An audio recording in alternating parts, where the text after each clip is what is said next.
नमस्कार, हमारे इस खास बुलेटिन भारत एट 7 में आपका स्वागत है। मैं हूं चंद्रशेखर जोशी। इस बुलेटिन में हम आपको विभिन्न राज्यों की खबरें बताते हैं, लेकिन आइए सबसे पहले आपको दिखाते हैं इस वक्त की हेडलाइंस। ड्रैगन अंतरिक्ष यान की आईएसएस पर सफल डॉकिंग के साथ ग्रुप कैप्टन शुभांशु शुक्ला ने रचा इतिहास। आईएसएस पर पहुंचने वाले पहले भारतीय बने। शुभांशु के परिवार ने लखनऊ में तो केंद्रीय मंत्री जितेंद्र सिंह ने दिल्ली में डॉकिंग की सीधी तस्वीरें देखी।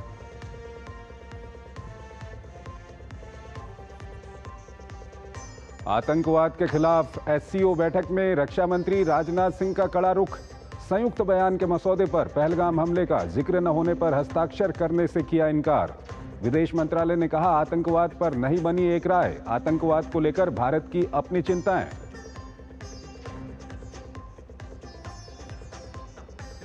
इंजीनियरिंग और मेडिकल की पढ़ाई अपनी भाषा में कराने के लिए राज्य सरकारें करें प्रयास। राजभाषा विभाग के स्वर्ण जयंती समारोह में गृह मंत्री अमित शाह का आह्वान।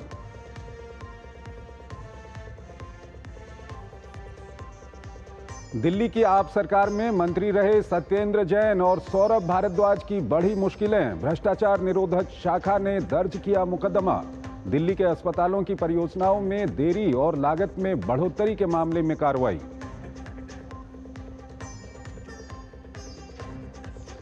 और पहाड़ी राज्यों में बारिश ने बढ़ाई मुसीबत। हिमाचल के कांगड़ा में अचानक आई बाढ़ में लापता 5 मजदूरों के शव मिले। 3 की तलाश जारी। एक व्यक्ति जिंदा किया गया रेस्क्यू। उत्तराखंड में कई स्थानों पर अगले 7 दिनों तक बारिश का अलर्ट।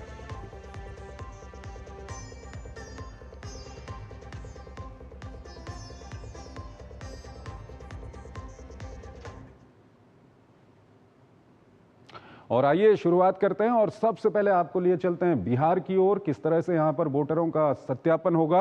बिहार में विधानसभा चुनाव को ध्यान में रखते हुए निर्वाचन आयोग ने वोटर लिस्ट की निष्पक्षता और शुद्धता सुनिश्चित करने के लिए देश के 6 राज्यों में विशेष गहन पुनरीक्षण की घोषणा की है। आयोग का मुख्य उद्देश्य फर्जी दस्तावेजों के आधार पर मतदाता सूची में शामिल हुए अवैध प्रवासियों को बाहर करना है। ये रिपोर्ट देखिए। बिहार में घर घर जाकर वोटरों का सत्यापन करेगा चुनाव आयोग। बिहार चुनाव को लेकर इलेक्शन कमीशन का बड़ा फैसला। वोटर लिस्ट से बाहर किए जाएंगे बांग्लादेशी घुसपैठिए। मतदाताओं को देना होगा जन्म स्थान का प्रमाण। बिहार में विपक्षी दल कर रहे हैं विरोध। बिहार में अक्टूबर के आखिरी सप्ताह में विधानसभा चुनाव होने की संभावना है। इसको लेकर राज्य में गतिविधियां तेज हो गई हैं। चुनाव आयोग की 9 सदस्यीय टीम बिहार दौरे पर है। टीम 3 दिनों तक अलग अलग प्रमंडल में संबंधित जिलों के डीएम और वरिष्ठ अधिकारियों के साथ बैठक करेगी। इस दौरान चुनाव आयोग की टीम ने वरिष्ठ उप निर्वाचन आयुक्त मनीष गर्ग की अध्यक्षता में बिहार के मुख्य निर्वाचन पदाधिकारी विनोद सिंह गुंजियाल और अन्य अधिकारियों के साथ विशेष गहन पुनरीक्षण 2025 को लेकर बैठक की है। विशेष गहन पुनरीक्षण के तहत नए आवेदकों के साथ साथ मौजूदा मतदाताओं के लिए ये अनिवार्य कर दिया गया है कि वो एक स्वसत्यापित घोषणा प्रस्तुत करें कि वो भारतीय नागरिक हैं। ऐसे में वोटरों को अपने जन्म स्थान का प्रूफ देना होगा। और निर्वाचक सूची के शुद्धिकरण के लिए कार्यवाही की जा रही है। सभी जगह बीएलओ से हम लोग संवाद कर रहे हैं कि उसमें अपने अपने बूथ में सभी बीएलओ जितने भी योग्य मतदाता हैं उनका नाम जोड़ें और जो गलत नाम अगर कहीं से हैं तो उनको हटाने की कार्यवाही करें। चुनाव आयोग के इस फैसले से बिहार में राजनीति भी तेज हो गई है। विपक्ष विशेष गहन पुनरीक्षण कार्य को एनआरसी से जोड़ रहा है, जबकि एनडीए दलों का कहना है कि चुनाव आयोग वोटर लिस्ट में गलती को ठीक करने की प्रक्रिया कर रहा है। इसका राजनीतिकरण नहीं होना चाहिए।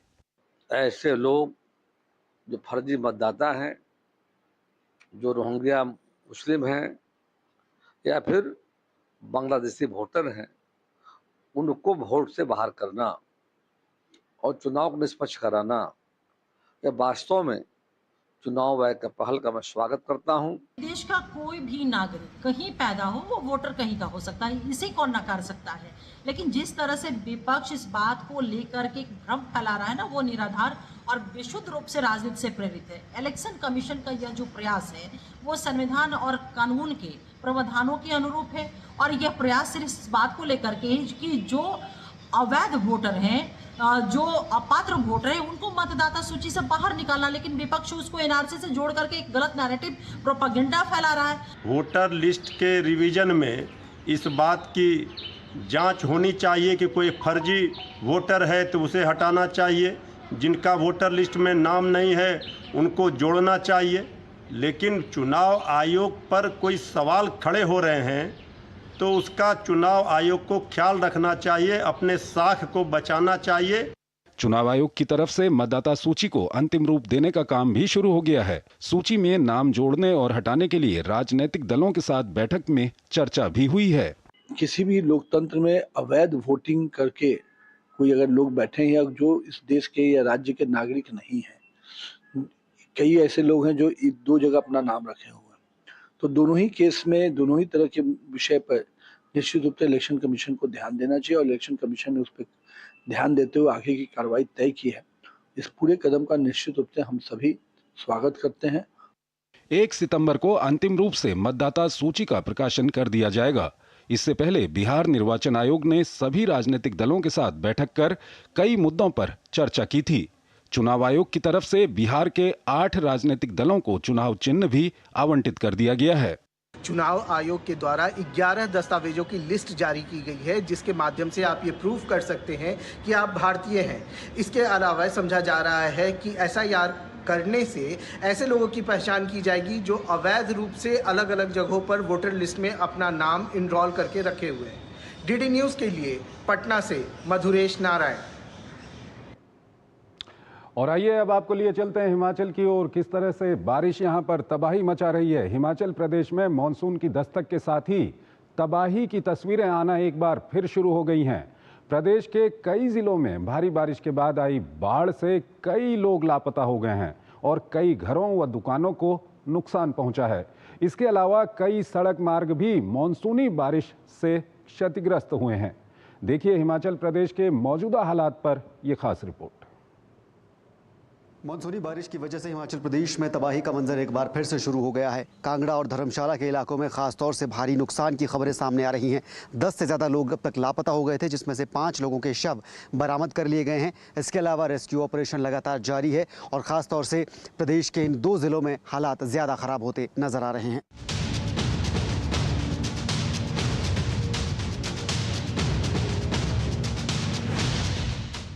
हिमाचल प्रदेश में मानसूनी बरसात ने जून महीने में ही तबाही के जख्म देना शुरू कर दिया है। भारी बारिश के चलते प्रदेश के कई जिलों में नदी नालों में बाढ़ आ गई है, जिससे कई जगहों पर जान माल का भारी नुकसान हुआ है। अब तक की मानसूनी बारिश में कुल्लू के कई इलाकों में भी भारी नुकसान पहुंचा है। सेंज, तीर्थन, कसोल और जीभी समेत कई पर्यटक स्थलों में बड़ा नुकसान हुआ है। कुल्लू मनाली के कई इलाकों में सैकड़ों पर्यटकों का रेस्क्यू भी किया गया है। इसके अलावा 30 जून तक मौसम विभाग ने भारी बारिश का पूर्वानुमान जताया है। इसके अलावा खनियारा में 15 मकानों को भी बाढ़ से नुकसान पहुंचा है और नेशनल हाईवे भी कई जगह पर क्षतिग्रस्त हुए हैं। एक टीम हमारी अभी ऊपर प्रोजेक्ट साइट से भी ऊपर गई हुई है, ये चेक करने कि कोई व्यक्ति वहाँ पे लाइव या डेड तो नहीं है। वहीं कुल्लू में मनाली के ऊपरी क्षेत्रों में भी भारी बारिश हुई है, जिससे अंजनी महादेव क्षेत्र के साथ लगते नाले में बाढ़ आने से ब्यास नदी का जलस्तर एकदम से बढ़ गया। इसकी वजह से ओल्ड मनाली नेहरू कुंड को जोड़ने वाले सड़क मार्ग का कुछ हिस्सा भी ढह गया है। साथ ही यहाँ पर कई दुकानें और मकान भी बाढ़ की चपेट में आए हैं, जिन्हें भारी नुकसान पहुँचा है।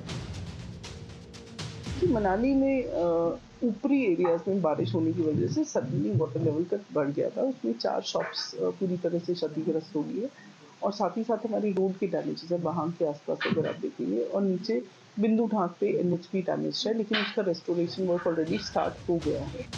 इस बीच मुख्यमंत्री सुखविंदर सिंह सुक्खू ने स्थानीय लोगों और पर्यटकों से अपील की है कि नदी नालों से लोग दूर रहें और जान जोखिम में न डालें। और तकरीबन कुल्लू में जो नदी के किनारे थे 2 लोग वो मिसिंग है और कांगड़ा के एक हमारे जो बड़ा पहाड़ है हिमालय का, उसके पास एक क्लाउड बस्ट हुआ। वहीं लाहौल स्पीति में भी कई सड़क मार्ग बाधित हुए हैं, जिसमें काजा सुमदो सड़क, नैनगाहर चौखंग मार्ग और दारचा शिंकुला पदुम सड़क मार्ग भी शामिल है। इसके साथ ही प्रशासन लगातार लोगों से सावधानी बरतने की अपील कर रहा है। हिमाचल प्रदेश में साल 2023 में आई बरसात की तबाही के जो जख्म हैं वो अब तक प्रदेश के कई इलाकों में भरे नहीं हैं। ऐसे में साल 2025 में एक बार फिर अभी से लेकर मानसून ने अपना विकराल रूप दिखाना शुरू कर दिया है। शिमला से कैमरा पर्सन राकेश कुमार के साथ धर्म प्रकाश, ईडी न्यूज़। और आइए अब आपको लिए चलते हैं झारखंड की ओर। कोयला क्षेत्रों से आईआईटी कक्षाओं का सफर। सेंट्रल कोल फील्ड्स लिमिटेड सीसीएल न सिर्फ देश की ऊर्जा की जरूरतों को पूरा करने में लगा है, बल्कि देश की भावी पीढ़ी का सुनहरा भविष्य भी तैयार कर रहा है। सीसीएल के लाल और लाडली योजना के तहत पिछले 10 वर्षों में विभिन्न प्रतियोगी परीक्षाओं में सफलता का परचम लोगों ने लहराया है। इस योजना ने कमांड एरिया के वंचित बच्चों को हौसलों की उड़ान दी है। ये रिपोर्ट देखिए। झारखंड के कोयला क्षेत्र से लेकर आईआईटी कक्षाओं तक का सफर। सीसीएल के गुदड़ी के लाल और लाडलियों को चमकाने की पहल। लाल और लाडली योजना से गरीब विद्यार्थियों को मिल रहा है संबल। गुदड़ी के लाल और लाडली भी भर रहे हैं हौसलों की उड़ान।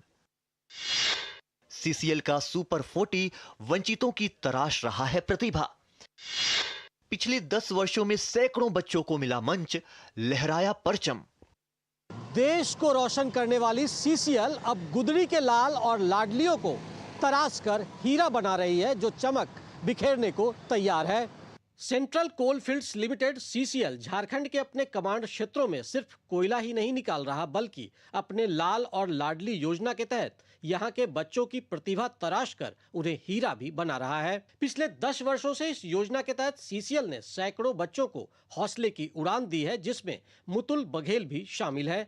कभी उनके पिता यहाँ कर्मचारी थे, लेकिन अब मुतुल उसी कमांड क्षेत्र में इंजीनियर हैं। ये मेरे लिए बहुत गर्व की बात है कि जिस संस्था से एवं जिस योजना से मैंने जेईई कॉम्पिटिटिव एग्जाम की तैयारी की, आज मैं उसी संस्था में कार्यरत हूँ।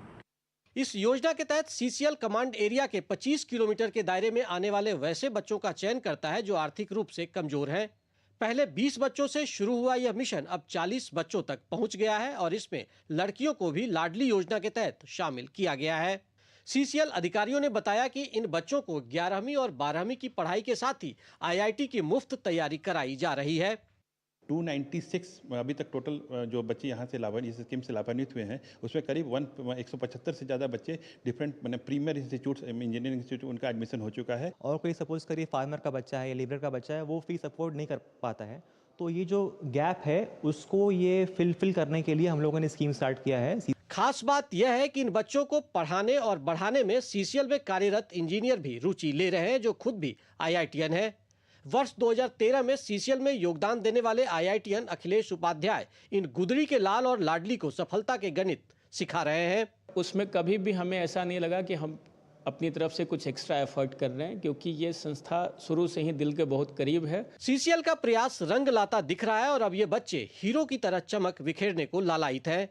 शुरुआती दौर में जिन बच्चों के लिए पढ़ना तक मुश्किल था, अब ये बड़े बड़े सपने संजो रहे हैं। मुझे सीसीएल के लाल और लाडली के बारे में पता चला, जिससे मैं एंट्रेंस एग्जाम दे के यहाँ पे एडमिशन हुआ हूँ, जिससे ये मुझे एक इतना अच्छा अपॉर्चुनिटी मिला है। एक बहुत अच्छा पुश मिला है पढ़ने के लिए, बिकॉज यहाँ सारे फैकल्टीज आईआईटीएंस हैं और एक बहुत अच्छा रूटीन भी मेंटेन हो रहा है। The faculties here are very best and we have been provided with the best facilities like medical facilities, hostel, mess.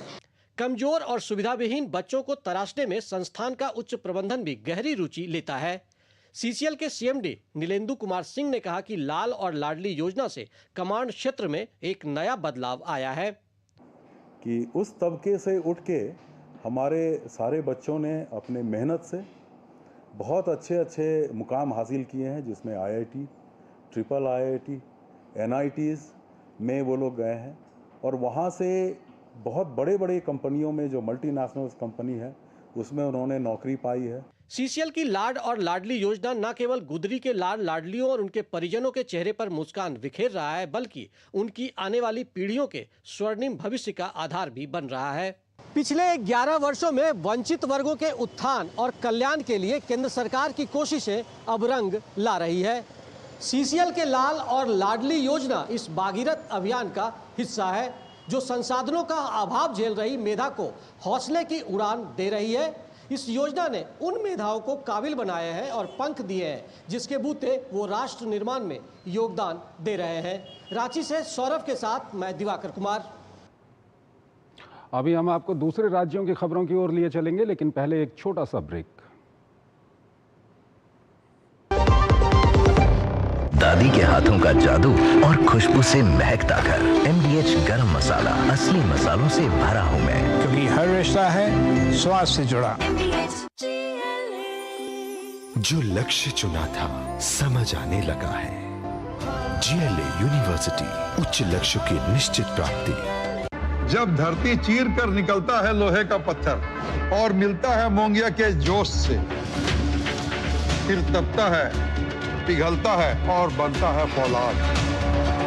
अब होता है सरिया सारी खूबियों के साथ। मोंगिया स्टील, मजबूत देश का मजबूत सरिया। टाइम पे खा लेना और प्लीज बाइक धीरे चलाना जी। और ये तुम्हारी सेफ्टी के लिए। अरे एक बात तो रह गई। LIC? ये हमारी सेफ्टी के लिए। दिल की सुनो, LIC चुनो। LIC हर पल आपके साथ। कैंट गोल्ड से पानी होता है ज्यादा प्योर। बैक्टीरिया के अलावा हानिकारक सिस्ट भी निकलती है। बिना बिजली से चलने वाला वाटर प्योरीफायर जो पानी को शुद्ध करे और बीमारियों से बचाए। अब हर परिवार होगा स्वस्थ कैंट से। शादी का किचन महके जहां, गोल्डी किचन किंग मसाले हो वहां। गोल्डी लाई है फ्रेश लॉक टेक्नोलॉजी जो रखे मसालों को हर समय फ्रेश। स्वागत है आपका ब्रेक के बाद, और आइए आपको हम छत्तीसगढ़ की ओर लिए चलते हैं। किस तरह से वहां पर CRPF के जवान एक दुल्हन के भाई बने। छत्तीसगढ़ के सुकमा जिले के पुअर्ती गांव की एक बेटी की शादी उस वक्त खास बन गई जब CRPF की 150वीं बटालियन के जवानों ने भाई का फर्ज निभाया। वहीं पुअर्ती, जो कभी देश के सबसे खूंखार नक्सली कमांडर हिडमा का गढ़ माना जाता था, कैंप में तैनात जवान न केवल शादी में शामिल हुए बल्कि बेटी की विदाई के वक्त भी साथ खड़े रहे। ये रिपोर्ट थी।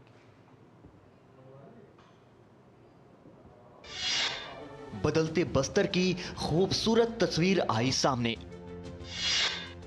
शादी के बाद नई दुल्हन पहुंची CRPF कैंप।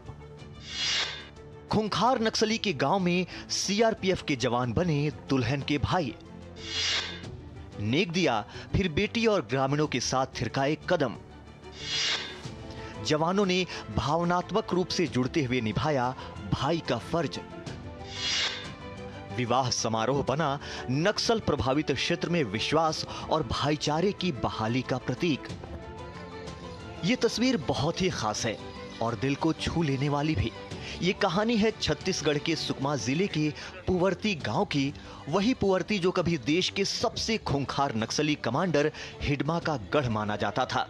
इस गांव की बेटी के विवाह समारोह में सुरक्षा बलों के जवान शामिल हुए और भाई का फर्ज भी निभाया। जवानों का ये वीडियो अब सोशल मीडिया पर तेजी से वायरल हो रहा है। इसमें दुल्हन भी भाई मानते हुए जवानों के पैर छूते हुए दिखाई दे रही है। नक्सलियों के गढ़ में ये बदलाव की बड़ी तस्वीर मानी जा रही है।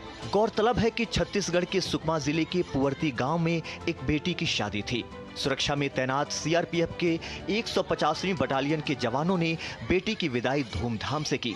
दुल्हन बेटी को ग्रामीण जब विदा कर रहे थे तब CRPF के अधिकारी और जवान भी वहां पहुंच गए। भाई होने का फर्ज निभाते हुए दुल्हन को नेक दिया और नाचते गाते ग्रामीणों के साथ विवाह की खुशियां बांटी। दुल्हन भी इस मौके पर भावुक हो गई। जवानों को भाई मानते हुए उनके पैर छूकर आशीर्वाद भी लिया।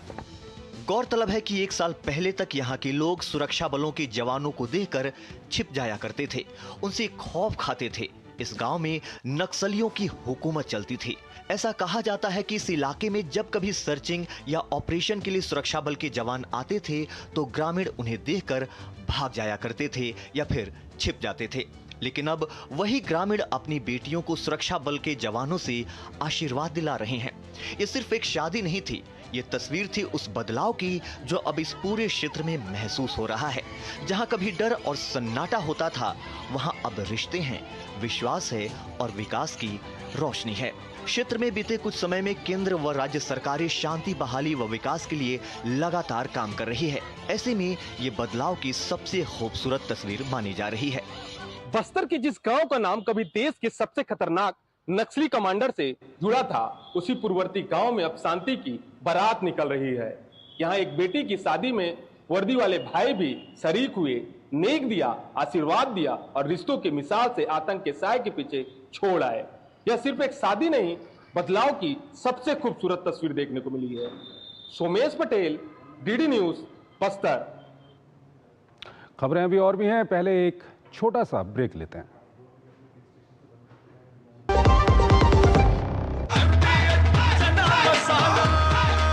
अब छोलिया हो या लोबिया, सफेद चने या काले चने, सब कुछ मजेदार बने।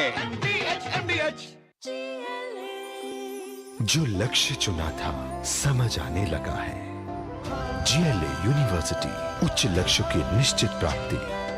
कैंट गोल्ड से पानी होता है ज्यादा प्योर, बैक्टीरिया के अलावा हानिकारक सिस्ट भी निकलती है। बिना बिजली से चलने वाला वाटर प्योरीफायर जो पानी को शुद्ध करे और बीमारियों से बचाए। अब हर परिवार होगा स्वस्थ कैंट से। मेरी पसंद, मेरी पसंद, मेरी पसंद, मेरी पसंद, हमारी पसंद, हम सबकी पसंद। मजबूत देश का मजबूत सरिया हो गया स्टील। स्वागत है आपका ब्रेक के बाद। ऑपरेशन सिंदूर आपको याद है, और आपको याद है सिंदूर का पौधा जो प्रधानमंत्री ने लगाया था। ऑपरेशन सिंदूर के बाद राजस्थान के सरहदी बाड़मेर जिले में सिंदूर के पौधों की मांग में खासी बढ़ोतरी हुई है। भारतीय सेना की पाकिस्तान में आतंकी ठिकानों के खिलाफ सफल सैन्य कार्रवाई ने सिंदूर को न केवल सांस्कृतिक और धार्मिक प्रतीक के रूप में बल्कि शौर्य और राष्ट्रीय गौरव के प्रतीक के रूप में भी स्थापित किया है। ये रिपोर्ट देखिए। बाड़मेर की नर्सरियों में सिंदूर के पौधे बने हॉट सेलर। देशभक्ति और सौंदर्य से जुड़ा सिंदूर बना लोगों की पहली पसंद। गांव की महिलाएं आंगन में लगा रही हैं सिंदूर का पौधा। ऑपरेशन सिंदूर की सफलता के बाद बढ़ी सिंदूर के पौधे की मांग। सिंदूर महिलाओं के सुहाग का ही नहीं बल्कि माटी से जुड़ाव का बना प्रतीक। प्रधानमंत्री नरेंद्र मोदी के सिंदूर का पौधा लगाने के बाद बढ़ी पौधे की लोकप्रियता। ऑपरेशन सिंदूर के बाद न सिर्फ देश के जज्बे को नई हवा मिली है, बल्कि बाड़मेर की नर्सरियों में सिंदूर के पौधे की मांग भी बढ़ गई है। खास बात यह है कि अब गांव की महिलाएं इस पौधे को अपने आंगन में लगाकर इसे शौर्य और श्रद्धा का प्रतीक मान रही हैं। पहले जो पौधा सिर्फ जंगलों में दिखता था, अब वो हर घर की शान बनने लगा है। देशभक्ति और सौंदर्य दोनों से जुड़ा सिंदूर पौधा अब लोगों की पहली पसंद बन गया है। पहले जहां लोग इसे पहचानते तक नहीं थे, वहीं अब हर नर्सरी में इसकी मांग दोगुनी हो गई है। ऑपरेशन सिंदूर ने न सिर्फ सीमाओं पर दुश्मनों के होश उड़ाए, बल्कि बाड़मेर की नर्सरियों में इस पौधे की मांग भी आसमान पर पहुंचा दी है। बाड़मेर जिला थार रेगिस्तान का हिस्सा है। बाड़मेर में सिंदूर के पौधे लगाने के लिए आमजन उत्साह दिखा रहे हैं। ये पौधा कम पानी और देखभाल में उग सकता है, जो इसे रेगिस्तानी क्षेत्रों के लिए उपयुक्त बनाता है। नर्सरी संचालक आमजन की मांग पूरा करने के लिए पौधे तैयार कर रहे हैं। सिंदूर की पौधों की डिमांड थोड़ी ज्यादा बढ़ गई है। लोग आ रहे हैं, सिंदूर का पौधा पूछ रहे हैं, लोग सिंदूर के पौधे खरीद रहे हैं और लोगों के मन के अंदर भावना थोड़ी पौधों के बारे में जागी है। विश्व पर्यावरण दिवस पर प्रधानमंत्री नरेंद्र मोदी के आवास पर सिंदूर का पौधा लगाने के बाद इस पौधे की लोकप्रियता और मांग में तेजी आई है। प्रधानमंत्री को यह पौधा कच्छ की महिलाओं ने भेंट किया था, जो 1971 की भारत पाकिस्तान युद्ध में उनकी बहादुरी के लिए जानी जाती हैं। सिंदूर का वैज्ञानिक नाम बिक्सा ओरेलाना है। इसे कुमकुम ट्री भी कहा जाता है। इस पौधे से निकलने वाले बीज को पीसकर हर्बल सिंदूर बनाया जाता है। ऑपरेशन सिंदूर ने देश भर में राष्ट्रवादी भावनाओं को प्रबल किया, जिसके कारण लोग सिंदूर को एक प्रतीक के रूप में अपनाने लगे हैं। बाड़मेर में स्थानीय लोग इस पौधे को लगाकर ऑपरेशन की सफलता को सम्मान दे रहे हैं। ये सिंदूर का पेड़ है जो मोदी जी ने अपने आवास पे लगाया था। जो हमारा ऑपरेशन सिंदूर हुआ, इसके भी नाम पे मतलब ये पेड़ का बहुत महत्व है। ऑपरेशन सिंदूर, उसके बाद में अपने भारत के गौरव प्रधानमंत्री श्री नरेंद्र जी मोदी ने लगाया था ना, वो पौधा पहला पौधा उन्होंने लगाया था। उसके बाद में हमने भी खरीदारी की है। ये पौधा जैसे शरीर के लिए भी उपयोगी, बहुत लाभकारी होता है। सिंदूर नाम के पौधे की यहाँ पे खरीद के लिए यहाँ पे हम लोग आ रखे हैं। यहाँ से आज पौधे मैं 5 पौधे लेके जा रहा हूँ जो मैं वहाँ पे लगाऊंगा। देश की सीमा पर चला ऑपरेशन सिंदूर अब गांव की चौक चौपाल तक पहुंच गया है। सिंदूर अब सिर्फ महिलाओं के सुहाग का ही नहीं बल्कि माटी से जुड़ाव का भी प्रतीक बन गया है। अब सिंदूर का पौधा शौर्य, सम्मान और जज्बे का प्रतीक बन गया है। बाड़मेर से डीडी न्यूज के लिए मदन बारूपाल की रिपोर्ट। तो भारत एट 7 में आज फिलहाल इतना ही। आप हमारी पूरी टीम को इजाजत दीजिए। नमस्कार।